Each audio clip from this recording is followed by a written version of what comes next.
Hello students, welcome to Bioroot classes. तो हम लोगों ने क्या कर लिया था, हमारा पॉलीफेरा हो गया था, सीलेंट्रेटा ऑलमोस्ट हमारा कंप्लीट हो गया था, थोड़ा सा इसमें बचा है। उसके बाद हम करेंगे टिनोफोरा एंड प्लैटीहेल्मिन्थीज। ठीक है, आज की वीडियो में हम ये चीजें कवर करेंगे। तो देखिए, पहले मैं आपको थोड़ा सा बता देती हूँ, रिकॉल करा रही हूँ मैं आपको। देखिए, सीलेंट्रेटा में हमने जो भी चीजें पढ़ी थी कि they are known as cnidarians. Why? क्योंकि इनके पास निमेटोब्लास्ट सेल्स हैं, या ये कि इसमें क्या है, कुछ सेल्स ऐसी हैं जो क्या करती है, इसके टेंटिकल्स में प्रेजेंट हैं और यही कैप्चर करने का काम करती है, फूड को कैप्चर करेंगी, या डिफेंस पर्पस के लिए इसको यूज किया जाता है। तो बहुत सारे पर्पस के लिए इसे यूज करेंगे। ठीक है, अब इसमें ये है कि बाकी हमने चीजें बात की थी कि इसमें डाइजेशन हमने पढ़ लिया था, इसमें फर्टिलाइजेशन हमने पढ़ लिया था, इंटरनल वो जो डेवलपमेंट होता है वो इनडायरेक्ट डेवलपमेंट होता है थ्रू लार्वल स्टेज। बट हमने लार्वल स्टेज में इसके लार्वा की बात नहीं की थी, तो मैं आपको लार्वा इसमें बता देती हूँ। देखिए, larva of Aurelia, larva of Obelia. ठीक है, ओबेलिया के लार्वा को हम क्या कहेंगे, तो प्लैनुला। इसके लार्वा को प्लैनुला कहा जाता है। और लार्वा ऑफ ओरेलिया एफायरा। ठीक है, तो इस तरीके से आप याद रखिएगा दोनों को। ओबेलिया का जो है वो प्लैनुला हो गया और ओरेलिया का जो हो गया, तो ओरेलिया को इस तरीके से बनाया जाता है। ठीक है, इस तरीके से ये। ठीक है, तो मतलब आप ये कह सकते हैं कि ये फ्री स्विमिंग स्टेज इसकी होगी। ठीक है, मेडुसा भी आप कह सकते हैं। ओरेलिया क्या हो गया, मेडुसा,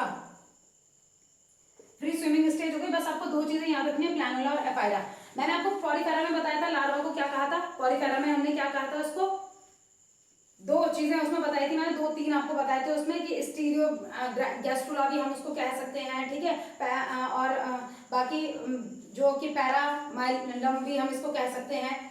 तो ऐसे ही, ठीक है, तो एम्फीब्लास्टुला हो गया, पैरेन्काइमुला हो गया, ये सारे किसमें हो गए, पॉलीफेरा में हो गए। ठीक है, और बाकी फिर उसके बाद हमने बात की coelenterata, which are also known as cnidaria. तो उसमें हमने ओबेलिया की बात कर ली, प्लैनुला, और ओरेलिया की बात कर दी, एफायरा। ठीक है, आप जिस तरीके से मैंने पैटर्न आपको बताया था, पैटर्न आपको याद होंगे ही कि एग्जांपल्स के पैटर्न क्या बताए थे आपको। तो इस वाले में क्या बताया था, सिनिडेरिया में Adam passed physics and got medical college.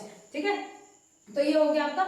एक मैं इसमें नर्वस सिस्टम का आपको जरूर बताऊंगी। Nervous system is simple, nervous system simple type, simple type. Simple type का मतलब क्या है, consist of non polar neurons, non polar neurons से बना हुआ होता है, प्लस कुछ सेंसरी सेल्स। तो consist of non polar neurons and sensory sales. तो ये मैं किसकी बात कर रही हूं, ये मैं बात कर रही थी किसकी, सिनिडेरियंस। ठीक है, सिनिडेरियंस मींस सीलेंट्रेटा। तो सीलेंट्रेटा में याद रखिएगा कि लार्वा ओबेलिया प्लैनुला, ठीक है, ओरेलिया एफायरा। ठीक है, और नर्वस सिस्टम इसमें सिंपल टाइप होता है। तो अब मैंने आपको याद होगा सिफाइलेशन बताया था, सिफाइलेशन। तो सिफाइलाइजेशन में क्या चीज थी, ये हम बोलते हैं कि फॉर्मेशन ऑफ हेड। जहां मैंने आपको क्या बताया था, ऑल द नर्व गैंग्लियंस सारे के सारे क्या होते हैं, कंसंट्रेट हो जाते हैं एक जगह में, हेड जिसे हम कहते हैं। बट यहाँ पे हम हेड की बात, यहाँ अगर हम बात करते हैं तो सिंपल टाइप का नर्वस सिस्टम यहाँ पे है, यहाँ पे हेड नहीं फॉर्म हो रहा है। ठीक है, हेड की बात हम कहां से करते हैं, प्लैटीहेल्मिन्थीज। सिफाइलेशन सबसे पहले कौन शो करता है, सिफाइलाइजेशन। आप देखिएगा, नोट्स बना रहे हैं, अगर मेरे लेक्चर्स के नोट्स बना रहे हैं तो आप उसमें देखिएगा, या पुरानी वीडियो जो है उसमें देखिएगा। सिफाइलेशन सबसे पहले प्रीवियस किस में होता है, प्लैटीहेल्मिन्थीज। तो प्लैटीहेल्मिन्थीज से हम हेड की बात करेंगे। ठीक है, तो यहां हो गया आपका सिनिडेरियंस। अब उसके बाद हम बात करते हैं नेक्स्ट कैटेगरी या next phylum which is known as Ctenophora. ठीक है, लेना है स्क्रीनशॉट तो ले लीजिए जल्दी।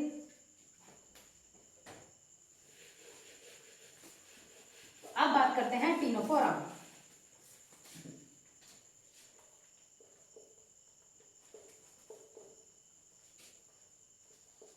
फाइलम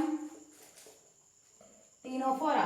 ठीक है, तो सी साइलेंट होगा यहाँ पे।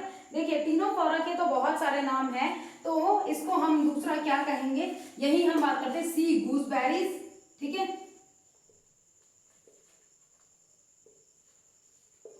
सी गूसबेरीज, या इसी को ही हम सी वॉलनट भी कहते हैं। ठीक है, समुद्र का अखरोट, क्योंकि अखरोट एक्चुअल में है नहीं बट दिख रहा है उसके जैसा, इस वजह से हम क्या कह देते हैं, इसको सी वॉलनट इसको कह दिया जाता है। ठीक है, तो या इसको कॉम्ब जलीस भी कह दिया जाता है। कॉम्ब जलीस क्यों इसको कहते हैं वो मैं आपको अभी बताती हूँ। देखिए इसके पास क्या होता है, having 8 external comb plates, ciliated होती हैं कॉम्ब प्लेट्स, ठीक है। 8 इस तरीके से गोल ये होगा, जरूरी नहीं है गोल हो, शेप की बात करते हैं, शेप स्पैरिकल हो सकता है, ठीक है, सिलेंड्रिकल हो सकता है, ठीक है, इस तरीके से सिलेंडर शेप का हो सकता है, पेयर शेप, ये पेयर शेप का भी हो सकता है, ठीक है, पेयर शेप इस तरीके से, तो ये किसी भी तरीके से हो सकते हैं। अब क्योंकि मैंने आपको ये बता दिया कि having 8 external comb plates, ciliated comb plates, okay, ciliated comb plates, तो ये कॉम्ब प्लेट्स क्या है, these comb plates help in locomotion, ठीक है। तो टीनोफोरा में कौन सी ऐसी चीज है जो लोकोमोशन में हेल्प करेगी, तो comb plates, 8 comb plates help in locomotion, ठीक है, याद रखिएगा। नॉट यहाँ हम टेंटिकल्स भी इसमें होते हैं, बट टेंटिकल्स ये काम नहीं करते, टेंटिकल्स का काम होता है क्योंकि टेंटिकल्स के पास लासो सेल्स होती हैं, लासो सेल्स, ठीक है, and these special type of lasso cells का जो फंक्शन होता है help in capturing of prey, prey की कैप्चरिंग के लिए ये हेल्पफुल होते हैं। दीज आर कार्निवोर्स, ये कार्निवोर्स होते हैं, they are pelagic means float on water surface, ठीक है। तो देखिए पहले टीनोफोरा को हम क्या कह रहे हैं, सी गूसबेरीज, they are also known as sea walnut, they are also known as comb jellies. Why they are known as comb jellies? Because their body soft, transparent, soft और ट्रांसपेरेंट है, सॉफ्ट एंड ट्रांसपेरेंट, सॉफ्ट और transparent है, ठीक है, जली के जैसे लगती है, इसीलिए नोन एज कॉम्ब जेलीज। तो अब हम बात करते हैं डायग्राम की, बात करते हैं, इतना आप पहले स्क्रीनशॉट इसका ले लीजिए, मैं डायग्राम आपको बता रही हूँ इसमें। देखिए मैंने 8 एक्सटर्नल रोज की बात की है, 1 2 3 4 5 6 7 8, ठीक है, 8 एक्सटर्नल सीलिएटेड रोज इसमें प्रेजेंट हैं। इसके पास 2 टेंटिकल्स प्रेजेंट हैं, इस तरीके से इसके पास टेंटिकल्स प्रेजेंट हैं, हैविंग लासो सेल्स, ठीक है, टेंटिकल्स प्रेजेंट हैं जिनको हम क्या कह रहे हैं, हैविंग लासो सेल्स। आप इसका स्क्रीनशॉट ले लीजिए पहले। तो देखिए इसको, वैसे ये किस चीज के लिए फेमस है, ये फेमस है अपनी ब्यूटी के लिए, ठीक है, और अपने डेलिकेट नेचर के लिए ये फेमस है। इसका आप स्क्रीनशॉट ले लीजिए। आपको टीनोफोरा में इतना पता चला कि सी गूसबेरीज कह रहे हैं, सी वॉलनट कह रहे हैं, अखरोट के जैसा दिख रहा है इसलिए कह रहे हैं, कॉम्ब जेलीज कह रहे हैं क्योंकि कॉम्ब प्लेट्स हैं और जेली जैसा स्ट्रक्चर है क्योंकि सॉफ्ट और ट्रांसपेरेंट स्ट्रक्चर है, इसीलिए इट इज नोन एज, ये जितना भी मैंने आपको कहा ये सब, ठीक है। कॉम्ब जेलीज क्यों कहा, क्योंकि इसके पास 8 याद रखिएगा, 8 external ciliated comb plates present हैं। Comb plates help in locomotion, ठीक है, तो याद रखिएगा लोकोमोशन कॉम्ब प्लेट्स के थ्रू होगा। नेक्स्ट बात करते हैं, शेप वेरीज कर सकते हैं, यहाँ मैंने स्पैरिकल बनाया, शेप तीनों टाइप के हो सकते हैं।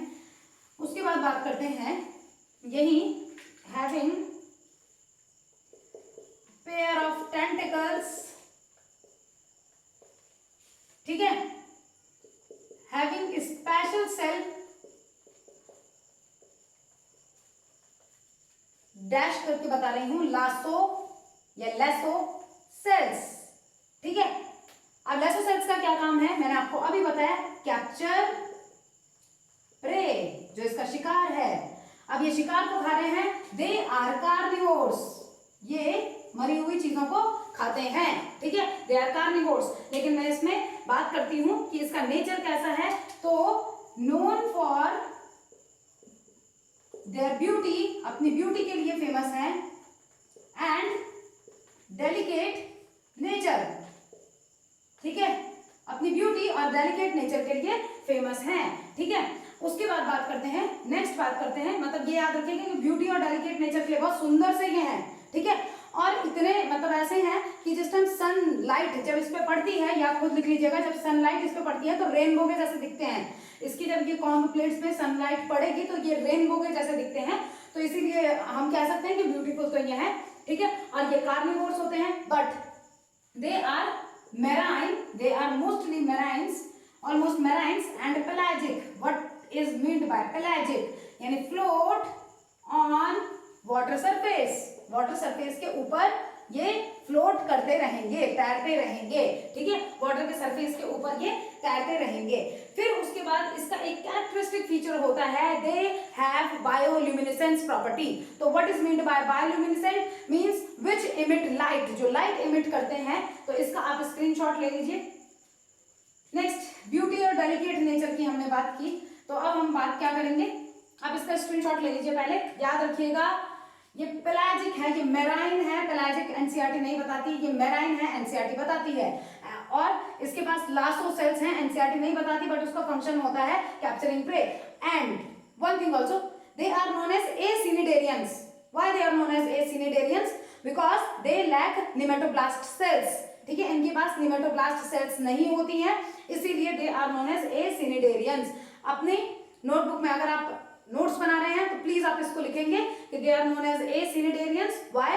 Because they lack nematoblast cells, ठीक है, इनके टेंटिकल्स में वो सेल्स नहीं पाई जाती, but their tentacles have a special type of cell, specialised type of cell which is known as lasso cells, and they help in capturing of their prey, ठीक है। तो अब उसके बाद बात करते हैं, स्क्रीनशॉट ले लीजिए जल्दी।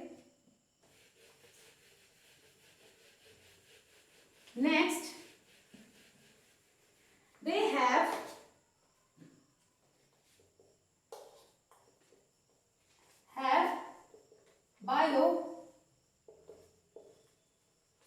bioluminescence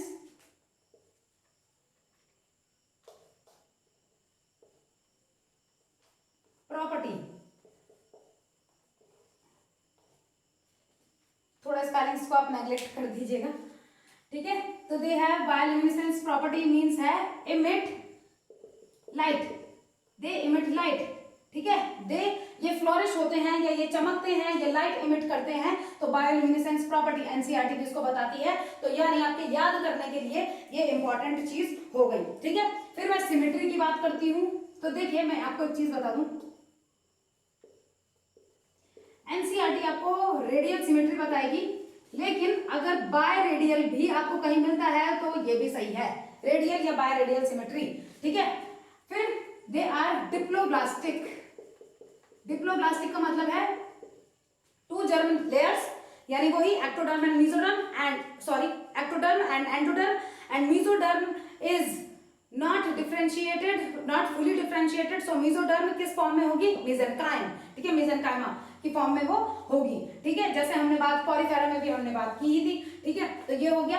अब यहाँ कि इसमें कुछ और चीजें कि इसके अलावा, जैसे हम सीलोम की बात कर रहे थे, या यहाँ मैं आपको पहले ये बता दूं कि they have tissue level of organisation, tissue grade of organisation, ठीक है, क्योंकि ऑर्गन कहां से आते हैं, मैंने आपको ये चीज पहले बताई थी, ऑर्गन कहां से आते हैं? प्लैटीहेल्मिन्थेस, ठीक है। तो टिश्यू यानी टिश्यू कहां तक टिश्यू है? टीनोफोरा तक टिश्यूज ही है इसका मतलब। तो इतना शायद आपको क्लियर हो गया होगा। उसके बाद डाइजेशन की बात करते हैं, तो digestion both extra and intracellular, intracellular cell के अंदर और बाहर कहीं भी क्या होगा, जो डाइजेशन है, डाइजेशन कहीं भी हो सकता है, ठीक है। लोकोमोशन मैंने आपको क्या बताया? थ्रू कॉम्ब प्लेट्स, जो कॉम्ब प्लेट्स हैं सीलिएटेड या सीलियरी कॉम्ब प्लेट्स के थ्रू क्या होगा, जो लोकोमोशन है वो उसके थ्रू होगा। फिर उसके बाद यहां पे एक और फीचर आता है कि दे लैक स्केलेटन या skeletal plus respiratory plus excretory system, ठीक है, एक्सक्रीटरी सिस्टम आप खुद लिख लीजिएगा।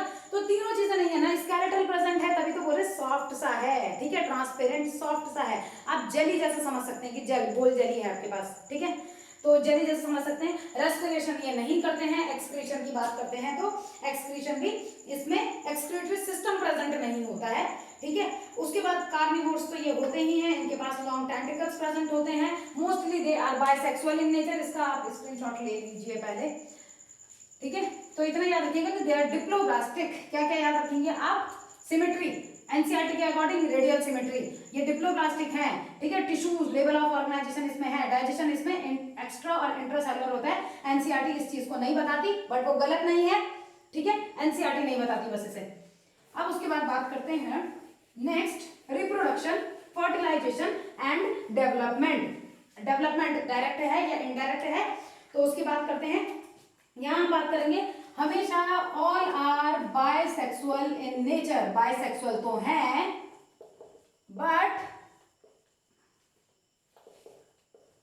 But only sexual reproduction occur, sexual reproduction occur, ठीक है। सिर्फ सेक्सुअल रिप्रोडक्शन ही इसमें होगा।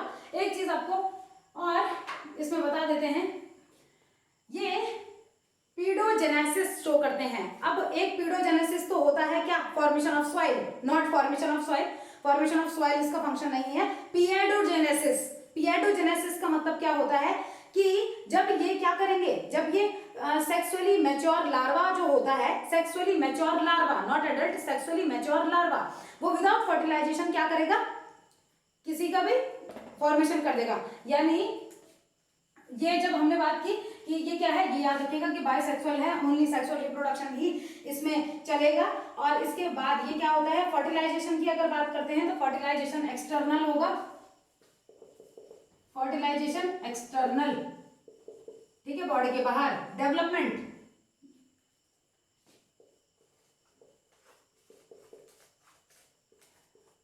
डायरेक्ट भी हो सकता है और इनडायरेक्ट।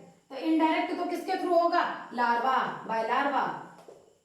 अब हमने सबके लार्वा पढ़ लिए, तो अब हमको इसका लार्वा भी नहीं छोड़ना है, ठीक है। तो इसका जो लार्वा होगा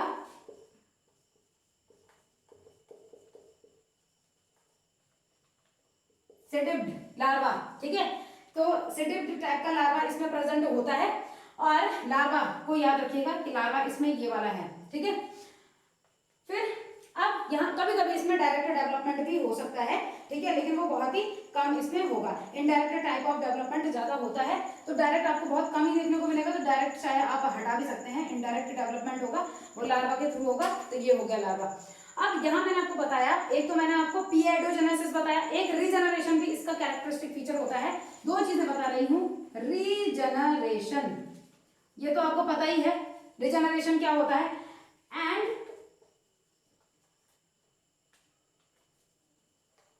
पीएडोजेनेसिस मोस्टली अकर, या मोस्टली अगर मैंने लिख दिया आप लिख सकते हैं कैरेक्टरिस्टिक फीचर, ये दोनों। पीएडोजेनेसिस क्या होता है मैंने आपको बताया, आप खुद लिख सकते हैं इसको कि फॉर्मेशन ऑफ यंग वन का बनना by sexually mature larva without fertilisation, ठीक है। तो या चलिए मैं लिख देती हूँ, formation by sexually mature larva without fertilisation, बिना फर्टिलाइजेशन के सेक्सुअली मैच्योर लार्वा यहाँ पे फॉर्म हो गया, ठीक है। तो ये इसके कुछ कैरेक्टरिस्टिक फीचर्स थे जो हमने यहाँ पे कर लिए हैं। अब उसके बाद यहाँ कि इसके एग्जांपल्स में कौन कौन से एग्जांपल्स आते हैं, तो पहले तो प्लूरोब्रैंचिया। अब इसका चाहे तो या चलिए यहीं पे लिख देते हैं, नहीं चलिए आप पहले इसका स्क्रीनशॉट ही ले लीजिए इसका,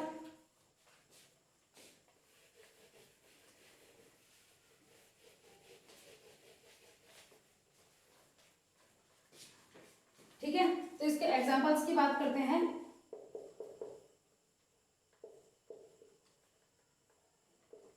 ठीक है, प्लूरोब्रैंचिया ये इसका एग्जांपल हो गया, और एक हो गया आपका टीनोफोरा। तो टीनोफोरा की ही, टीनोफोरा से तो आपको याद रहेगा ही, टीनोफोरा इसका एग्जांपल हो गया, ठीक है।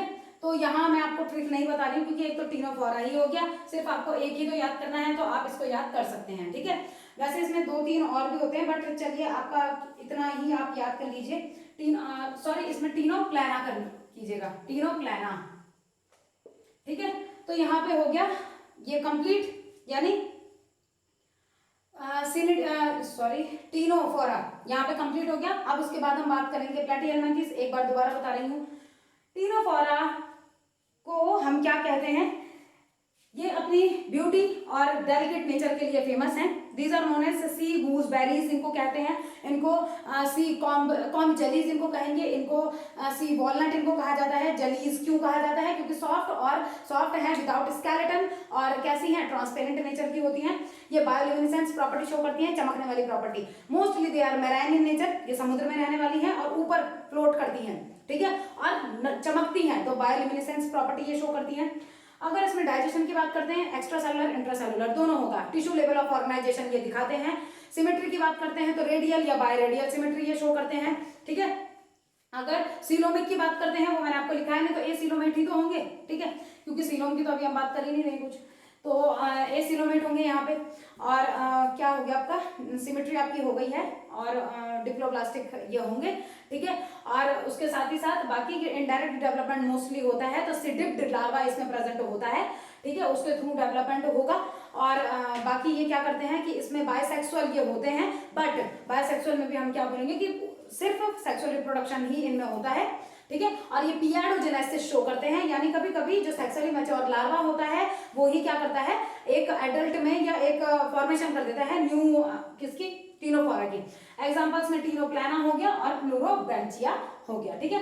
तो यहाँ हो गया हमारा टीनोफोरा कंप्लीट। याद रखिएगा, टीनोफोरा में चलने में हेल्प कौन करता है? 8 एक्सटर्नल कॉम्ब प्लेट्स, ठीक है।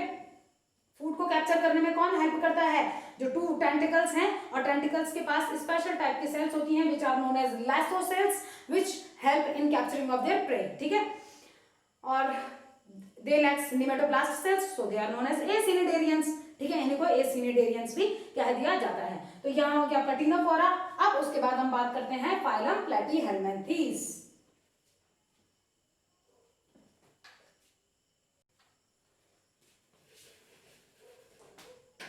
नेक्स्ट फाइलम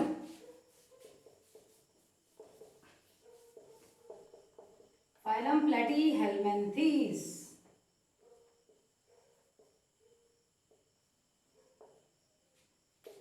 अब देखिए, प्लैट मींस फ्लैट, ठीक है। प्लैट और फ्लैट यानी इसमें आते हैं फ्लैट बोन्स, और they are dorso ventrally flattened,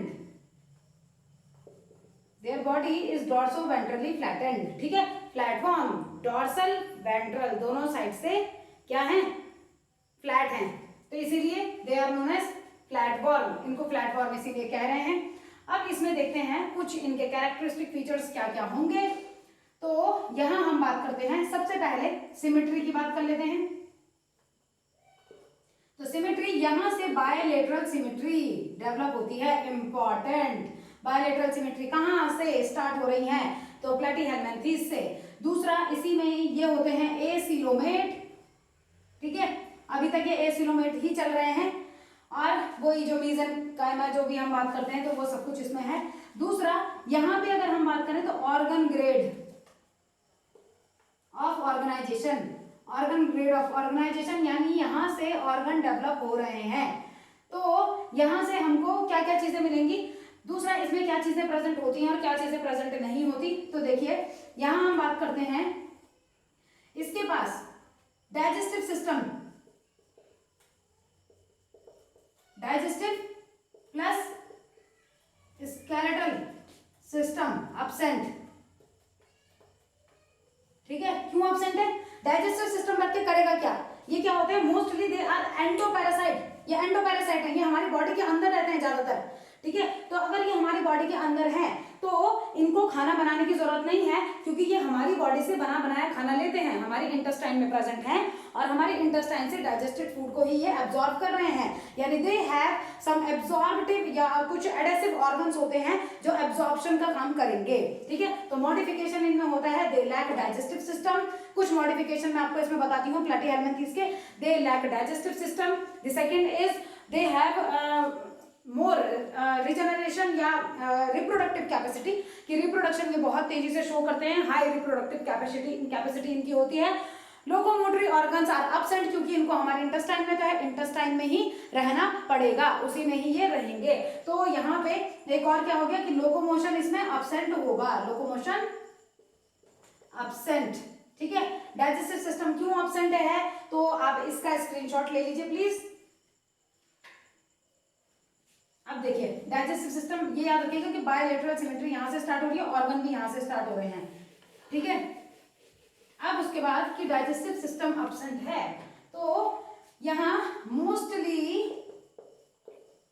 endoparasite, ठीक है, इन ह्यूमन में लिख रही हूं बट नॉट इन ह्यूमन, ठीक है, वर्टिब्रेट्स में, बाकी अदर वर्टिब्रेट्स में भी ये हो सकते हैं, मैंने ह्यूमन लिख दिया, अदर वर्टिब्रेट्स में भी ये होते हैं। अगर ये एंडोपैरासाइट है तो इनके पास हैविंग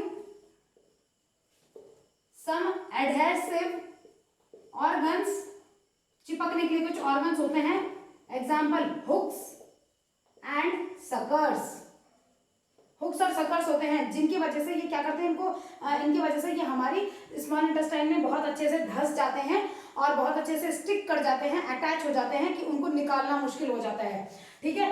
तो इसीलिए कि जब तक ये छोटे हैं तो छोटे में अगर हम जैसे इंटेस्टिनल वॉर्म्स हम इनको कहते हैं, तो छोटे में तो हम इनको निकाल सकते हैं, एबेंडाजोल या और भी अदर टैबलेट्स जो आती हैं बच्चों को खिलाई जाती हैं जो, तो छोटे में इनको निकालना थोड़ा इजी है, बट जैसे ये एडल्ट फॉर्म में आते हैं तो तब इनको निकालना मुश्किल हो जाता है, ठीक है। उसके बाद रेस्पिरेटरी सिस्टम तो इसमें प्रेजेंट होता है, तो respiration by body surface, body के सरफेस से रेस्पिरेशन होता है, mostly anaerobic type of respiration, anaerobic type of respiration होता है, ये पेल येलो इन कलर होते हैं, तो इसीलिए होते हैं क्योंकि ऑक्सीजन भी नहीं ले रहे हैं, ठीक है। और आप ये कह सकते हैं कि सर्कुलेटरी सिस्टम भी एब्सेंट होता है, सर्कुलेटरी सिस्टम एब्सेंट, ठीक है, सर्कुलेटरी सिस्टम भी प्रेजेंट नहीं होता। तो आपको याद रखना है कि ये एंडोपैरासाइट है, अगर ये एंडोपैरासाइट है तो ये डिजीज पैदा जरूर करेंगे। तो हेलमेंथोलॉजी, हेलमेंथोलॉजी क्या है, study of worms causing disease, ठीक है। हेलमेंट्स जो डिजीज पैदा करते हैं उनकी स्टडी को हेलमेंथोलॉजी कहा जाता है, ठीक है। रेस्पिरेशन क्यों, बॉडी के सरफेस के थ्रू होता है और एनारोबिक होता है, वहां उनको ऑक्सीजन ढंग से नहीं मिल पाती, एनारोबिक रेस्पिरेशन होता है। एडेसिव ऑर्गन्स एनसीईआरटी में है, ये तो याद रखना ही पड़ेगा, एंडोपैरासाइट एनसीईआरटी में है, ये भी याद रखना ही पड़ेगा। एडेसिव ऑर्गन्स क्या है, हुक्स और सकर्स हैं, जिनकी वजह से ये अटैच हो जाते हैं, किसमें, इंटेस्टाइन में अटैच हो जाते हैं, ठीक है। अब इसमें होता है कि यहाँ चलिए देखते हैं कि अभी अगर ये एंडोपैरासाइट है तो एंडोपैरासाइट में ये हमेशा एक ही बॉडी में नहीं रहते, ये कभी कभी दो होस्ट को बदलते हैं, दो होस्ट में जाते हैं, तो इसको डाइजेनिक कंडीशन इसको बोलते हैं, डाइजेनेटिक कंडीशन इसको कह दिया जाता है, ठीक है। लेकिन इसके अलावा हम थोड़ी कुछ और बात कर लेते हैं, आप इस इतने का स्क्रीनशॉट ले लीजिए पहले।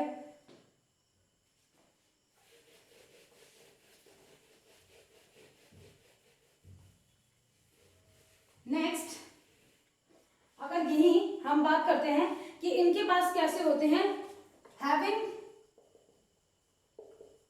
Thick cuticle. आपने कभी ये चीज सोची है कि ये हमारी बॉडी में इतने खतरनाक डाइजेस्टिव एंजाइम्स हैं, ये तभी भी उस डाइजेस्टिव एंजाइम्स में सर्वाइव कर पा रहे हैं, ऐसा कुछ तो होगा इनके पास। क्या है मॉडिफिकेशन, क्या मॉडिफिकेशन, हमारे डाइजेस्टिव जूसेस से बचने के लिए इनके पास मॉडिफिकेशन है थिक क्यूटिकल, ठीक है। तो इस थिक क्यूटिकल को हम क्या बोल देते हैं यहाँ पे, टेगुमेंट,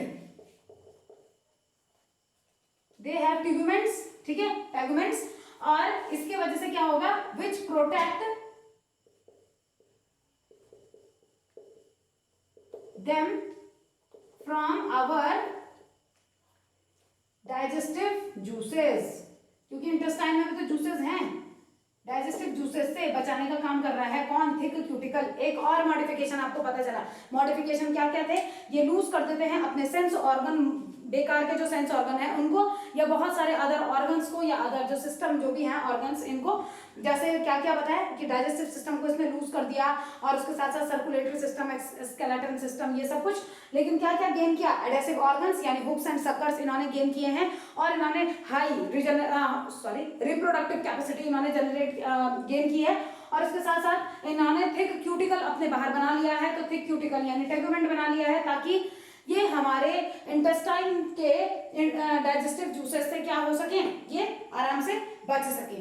ठीक है, इसके साथ साथ अगर नर्वस सिस्टम की बात करते हैं तो नर्वस सिस्टम इनमें प्रेजेंट तो होगा ही अब, लेकिन कैसा होता है, लेडर शेप का, लेडर लाइक सीढ़ी के जैसा होता है। और सिफिलाइजेशन अकर, इंपॉर्टेंट चीज आ गई, सिफिलाइजेशन अकर, हेड की फॉर्मेशन यहां से होने लगती है। तो अभी हेड की फॉर्मेशन में किस तरीके से हेड बनता है वो मैं आपको बताऊंगी। ठीक है, इंपॉर्टेंट चीज ये थी कि इनमें सिफिलाइजेशन होता है, ए सिलोमेट तो ये होंगे ही, और इसके साथ ही साथ यहाँ की बाकी जैसे रेस्पिरेशन भी किसके थ्रू करेगा, एनारोबिक। एक और चीज मैं आपको बताती हूँ, एक्सक्रीटरी सिस्टम,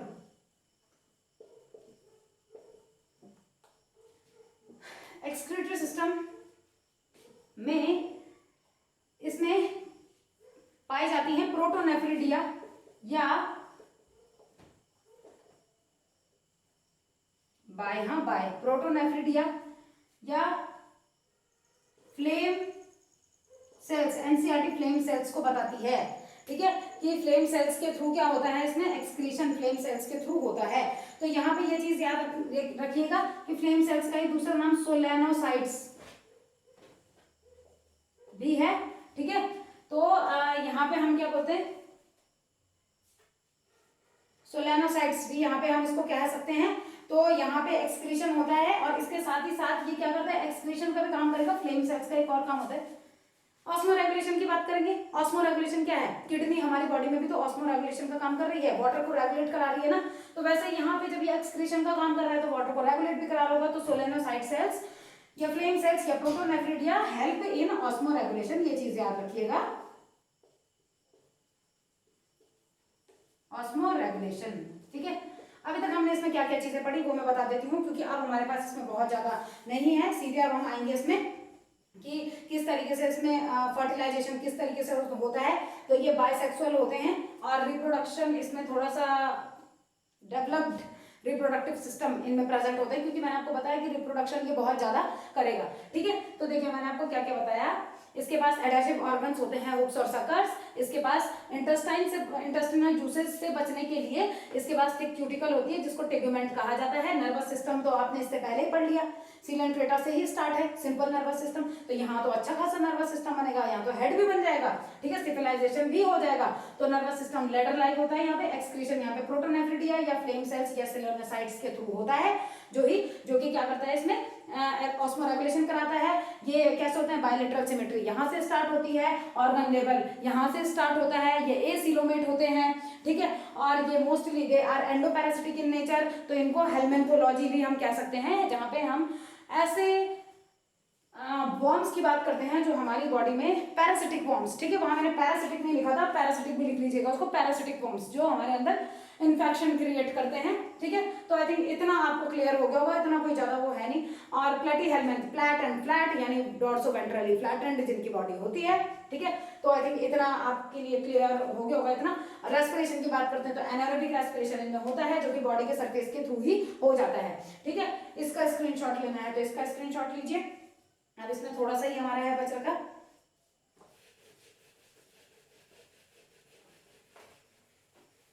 अब इसमें रिप्रोडक्शन की बात करेंगे। ठीक है, तो यहां हम बात करते हैं कि they are bisexual in nature. Reproduction में बात करते हैं तो यहां हम बात करेंगे, जैसे हम सब में पढ़ते आ रहे हैं कि सब में क्या होगा, इनडायरेक्ट डेवलपमेंट चल रहा है। तो डेवलपमेंट की बात करेंगे,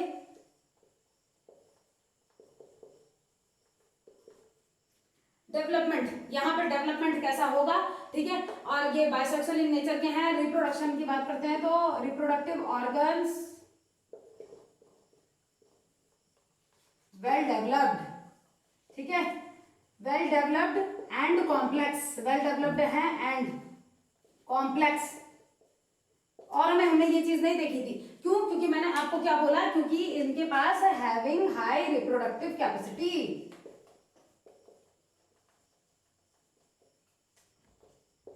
हाई रिप्रोडक्टिव कैपेसिटी, जो कि ये क्या है, इसका एक मॉडिफिकेशन है। तो मॉडिफिकेशन 3 है, क्यूटिकल, थिक क्यूटिकल का होना इज मॉडिफिकेशन, एडेसिव ऑर्गन्स का होना इज मॉडिफिकेशन, जो फालतू की चीजें हैं उनको लूज करना इज मॉडिफिकेशन, और हाई रिप्रोडक्टिव कैपेसिटी का होना इज मॉडिफिकेशन। ठीक है, इसमें बात करते हैं अगर डेवलपमेंट की बात करते हैं तो डेवलपमेंट इसमें होता है इनडायरेक्ट डेवलपमेंट, ठीक है। इनडायरेक्ट, तो इनडायरेक्ट मीन्स लार्वा के थ्रू इसमें डेवलपमेंट होगा, ठीक है।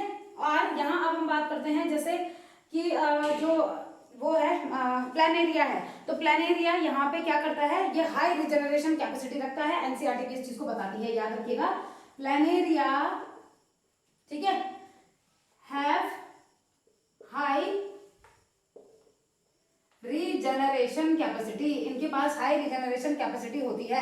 क्योंकि एनसीईआरटी सिर्फ प्लानेरिया के बारे में बताती है तो ये आपको याद रखना जरूरी है, ये इंपॉर्टेंट है कि इनमें कौन है जो सबसे ज्यादा रीजनरेशन कैपेसिटी रखता है। देखिए रखते तो और भी होंगे, लेकिन प्लानेरिया है जो सबसे ज्यादा रीजनरेशन कैपेसिटी को रखेगा, ठीक है। और इसी को क्या कहा जाता है, ड्यूजीनिया, इसी का नाम है ड्यूजीनिया, ठीक है। तो ये हाई रिप्रोडक्टिव कैपेसिटी रखेगा।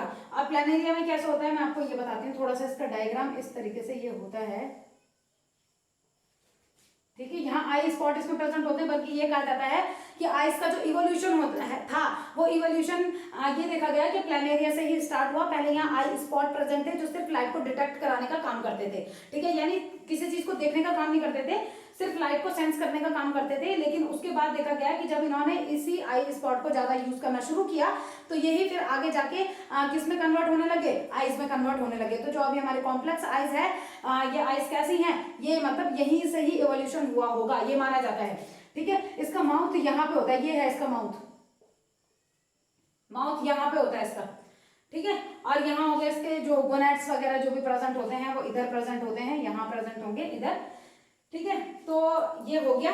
अब इसमें अगर फर्टिलाइजेशन की ही बात करते हैं तो फर्टिलाइजेशन इसमें ज्यादातर सेल्फ या क्रॉस कैसा भी फर्टिलाइजेशन होता है, ठीक है। और ये कैसा हो सकता है, अगर हम इसमें क्लीवेज की बात करते हैं तो यहाँ होता है स्पाइरल क्लीवेज, ठीक है।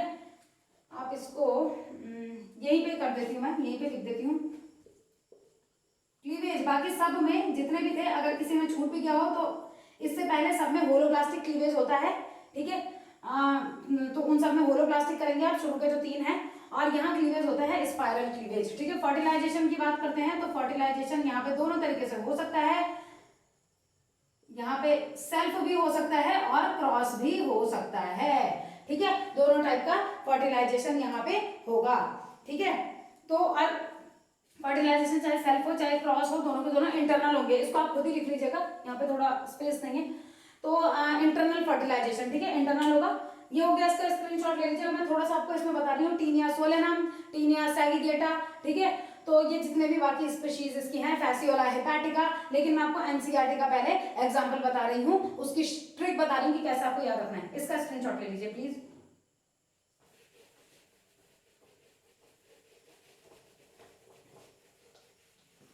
देखिए एनसीईआरटी जिस डायग्राम के बारे में बताती है, या जो एग्जांपल के बारे में बताती है,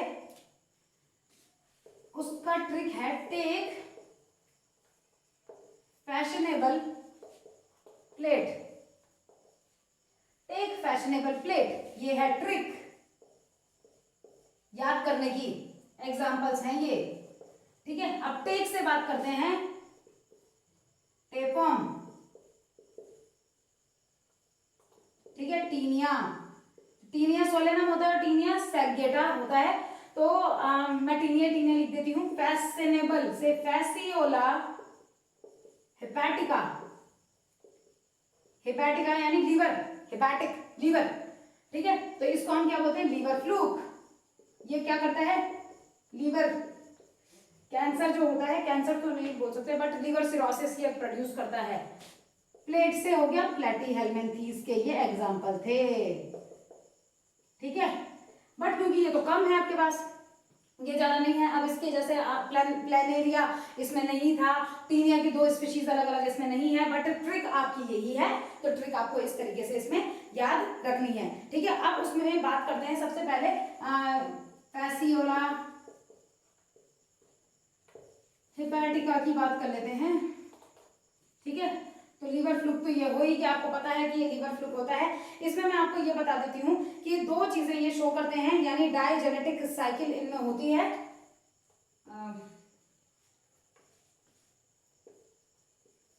shows digenetic cycle. डायजेनेटिक का मतलब हो गया कि having two host, they complete their life in two host. खुद लिख लीजिएगा, ये अपनी लाइफ को दो होस्ट के अंदर कंप्लीट करते हैं, प्राइमरी होस्ट और सेकेंडरी होस्ट। प्राइमरी होस्ट इसमें क्या है, देखिए ये ज्यादातर जो शीप होती हैं या गोट होती हैं उनमें ज्यादा प्रेजेंट होता है। तो प्राइमरी होस्ट हम हमेशा शीप या गोट को मानेंगे, और सेकेंडरी होस्ट की बात करते हैं तो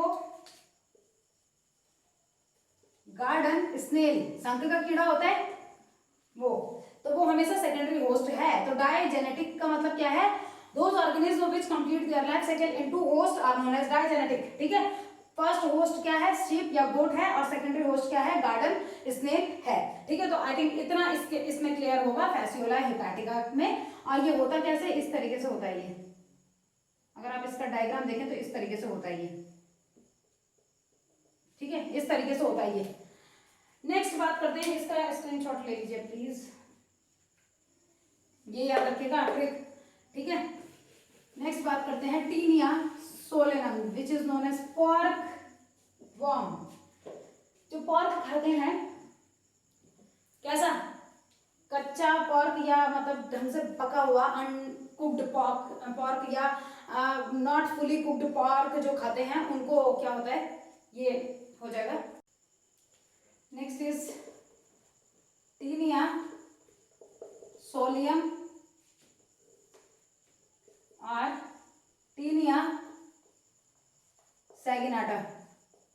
ठीक है, दोनों में डिफरेंस समझिए क्या है। टीनिया सोलियम की बात करते हैं तो it is known as pork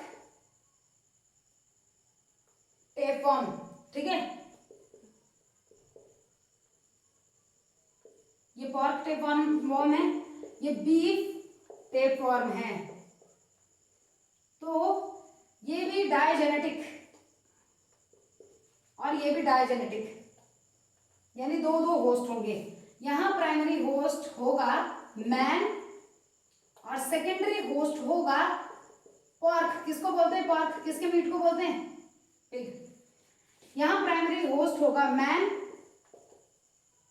और सेकेंडरी होस्ट होगा बीफ, या तो काउ और समटाइम शीप, कभी कभी शीप। ठीक है, तो आई थिंक इतना आपको क्लियर हो गया होगा। जो ये सैगिनाटा होता है लॉन्गर देन टीनिया सोलियम। ठीक है, टीनिया सोलियम से क्या होता है, ये बड़ा होता है। तो दोनों आपको समझ आ गए होंगे आई थिंक, सोलियम और टीनिया सैगिनाटा। ठीक है, एक चीज मैं आपको ये बता दूं कि जो इनमें कोई भी जो प्लैटिहेल्मिन्थेस होते हैं, इनमें जो सेक्स होते हैं वो सेपरेट होते हैं। ठीक है, तो ये याद रखिएगा, इसको लिख भी लीजिएगा। एनसीईआरटी भी इसको बताती है कि सेक्सेस आर सेपरेट सेक्सेस पे प्रेजेंट होते हैं। फिर उसके बाद इनमें बात करते हैं कि इनकी बॉडी डिवाइड होती है। तो यहाँ हम क्या बोलते हैं, बॉडी में हम क्या बोलते हैं, हेड। ठीक है, और नेक, लेकिन नाम अलग है। नेक को प्रोग्लोटाइड्स। अब ये कैसे होते हैं, immature then mature then gravid, तीन टाइप के होते हैं। कैसे, वो जो टुकड़े टुकड़े होते हैं ना, इस तरीके से आपने ये ऐसे ऐसे ऐसे, या तो इसका मुंह हो गया इधर इस तरीके से, ये इस तरीके से मुंह हो गया, फिर इस तरीके से। इमेच्योर, मैच्योर और ग्रेविड, तीन टाइप के। ठीक है, प्रोग्लोटाइड होते हैं। तो इमेच्योर में हम बोलते हैं कि सेक्स ऑर्गन पूरी तरीके से ढंग से डेवलप सेक्स ऑर्गन नहीं है। मैच्योर वाले में बोलते हैं सेक्स ऑर्गन डेवलप है, और ग्रेविड वाले में हम बोलते हैं जो यूट्रस वाला पार्ट है, यानी जहां से एग रिलीज होने हैं, ठीक है, वो वाला पार्ट होता है। तो इस वहीं से ये एग रिलीज होते हैं, फिर और ज्यादा नंबर इनके बनते रहते हैं, या ये हमारे फीकस मटेरियल के साथ क्या होते हैं, बॉडी से बाहर हो जाते हैं। और अगर उस फीकस मटेरियल को किसी ने भी, जैसे पिग ने खा लिया, तो क्या होता है, ये उसके अंदर एंटर कर जाता है। और वैसे ही यहाँ पे भी है। तो क्या है कि ये उसके अंदर एंटर कर जाता है, और एंटर करके वहां पे सेकेंडरी होस्ट तो मिल गया इसको। ठीक है, तो इस तरीके से होते हैं। लेकिन ये याद रखिएगा, हेड को यहाँ पे स्कोलेक्स कहा जाता है। ठीक है, तो इसका आप स्क्रीनशॉट ले लीजिए।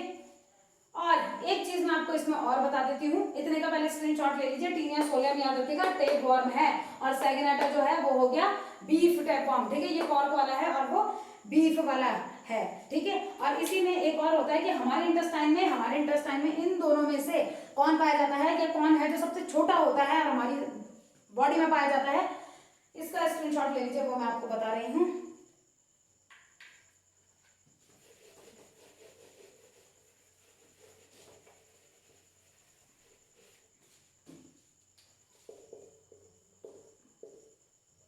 हाइमेनोलिपिस, ठीक है। हाइमेनोलिपिस क्या है? Smallest tapeworm present in human intestine, ठीक है। तो आई थिंक इतना आपके लिए क्लियर हो गया होगा। अब किससे? प्लेटीहेल्मिन्थेस से। प्लेटीहेल्मिन्थेस में प्लेटफॉर्म होते हैं, दोनों तरफ से फ्लैट होते हैं, और बाकी सिमेट्री आपको पता चल गई है, मॉडिफिकेशन आपको पता चल गए हैं। थोड़ा सा मैं आपको इसका डायग्राम अब बता देती हूँ।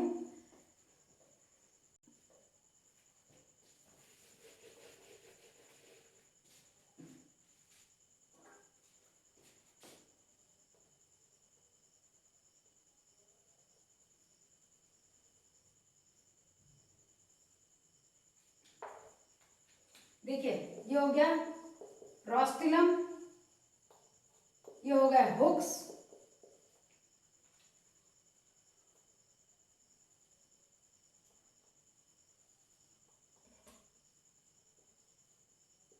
देन ये सकर्स,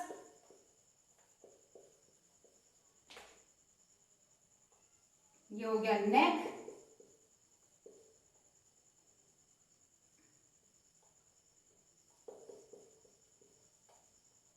ट्रोग्लोटाइट्स, ठीक है। अब यहां समझिए, सेगमेंटेड बॉडी इस तरीके से तो है ही,